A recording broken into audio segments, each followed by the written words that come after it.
Hi అండి, welcome to flavours by స్వప్న. రోజు నేను డ్రమ్ స్టిక్స్ ఎలా చేయాలో మీతో షేర్ చేసుకోవాలనుకుంటున్నానండి. అదేనండి చికెన్ లెగ్ పీస్. వీటి ఫ్రైని ఎంతో ఈజీ మెథడ్లో మీతో షేర్ చేసుకోవాలనుకుంటున్నాను. దానికోసం ఇక్కడ నేను 1/2 kg చికెన్ అయితే తీసుకున్నానండి. నాకు 5 పీసెస్ అయితే వచ్చాయి. వీటిని నీట్గా వాష్ చేసుకొని ఇలా ఘాట్లు పెట్టుకోవాలి. ఇప్పుడు ఈ లెగ్ పీస్ని మ్యారినేట్ చేసుకొని ఫ్రిడ్జ్లో పెట్టుకోవాలి. దానికోసం ఇక్కడ నేను 1.5 స్పూన్ అల్లం వెల్లుల్లి పేస్ట్, కొంచెం కారం, కొంచెం గరం మసాలా, కొంచెం పసుపు, టేస్ట్కి సరిపడా సాల్ట్, అలాగే 1/2 లెమన్ జ్యూస్ని వేసుకోవాలండి. మొత్తం నీట్గా కలుపుకోవాలి. ఈ మసాలా పేస్ట్ మొత్తం వాటికి పట్టేలాగా ఒక 5 minutes పాటు ఇలా కలుపుకోవాలండి. తర్వాత ఇందులో 4 to 5 స్పూన్స్ ఆయిల్ వేసుకుంటున్నాను. అలాగే 1/2 కప్ కర్డ్, ఇది కూడా వేసుకొని మళ్ళీ మొత్తాన్ని ఒకసారి కలుపుకోవాలండి. మొత్తం కలుపుకొని దీన్ని ఒక 6 hours పాటు ఫ్రిడ్జ్లో పెట్టుకోవాలి.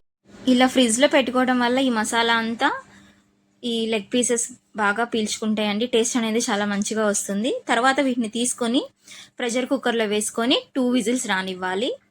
తర్వాత ఇప్పుడు ఒక బౌల్ తీసుకొని అందులో ఒక ఎగ్ తీసుకొని కొంచెం సాల్ట్ వేసుకొని ఇలా బీట్ చేసుకొని పక్కన పెట్టుకోవాలి. ఇప్పుడు మరో బౌల్లో 1/2 కప్ కార్న్ఫ్లోర్ తీసుకొని దాంట్లో కొంచెం సాల్ట్, కొంచెం కారం, అలాగే మసాలా పౌడర్ వేసుకొని మొత్తం కలుపుకొని పక్కన పెట్టుకోవాలండి. ఇంతకుముందు మనం ఉడకపెట్టుకున్న చికెన్ లెగ్ పీసులను తీసుకొని వాటిని ముందుగా మనం ఎగ్తో కోట్ చేసుకోవాలండి. ఇలా ఎగ్లో ఇలా డిప్ చేసుకోవాలి, చుట్టూరు డిప్ చేసుకొని ఈ కార్న్ఫ్లోర్ మిశ్రమంలో కూడా ఈవెన్గా కోట్ చేసుకోవాలండి.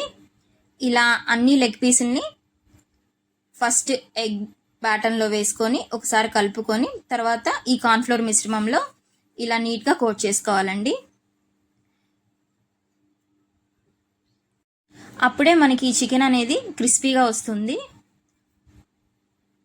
వీటికి మనం ఎక్కువ ఆయిల్ని కూడా యూజ్ చేయమండి. ఇప్పుడు ఒక ప్యాన్ పెట్టుకొని అందులో 3 to 4 స్పూన్స్ ఆయిల్ వేసుకోవాలి. ఆయిల్ అనేది హీట్ అయ్యాక ముందుగా రెడీ చేసి పక్కన పెట్టుకున్న లెగ్ పీసెస్ని ఒక్కొక్కటి ఇలా ప్లేస్ చేసుకోవాలండి. ఇలా షాలో ఫ్రై చేసుకోవాలండి. మనకి ఆయిల్ కూడా చాలా తక్కువ పడుతుంది. ఇలా తిప్పుకుంటూ అన్ని సైడ్స్ కూడా స్లోగా ఫ్రై చేసుకోవాలండి. ఇది టోటల్గా మనకి 15 to 20 minutesలో ఫ్రై అయితే అయిపోతుంది. అన్ని సైడ్స్ కూడా ఇలా ఈవెన్గా ఫ్రై చేసుకోవాలండి. మనకి చూస్తుంటే కూడా అర్థమైపోతుంది ఆ క్రిస్పీనెస్ అనేది.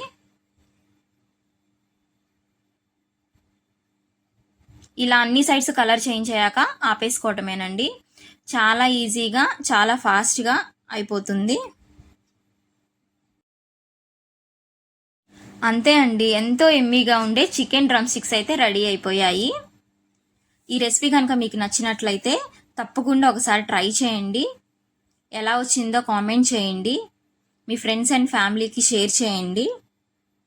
Thank you for watching. Please subscribe.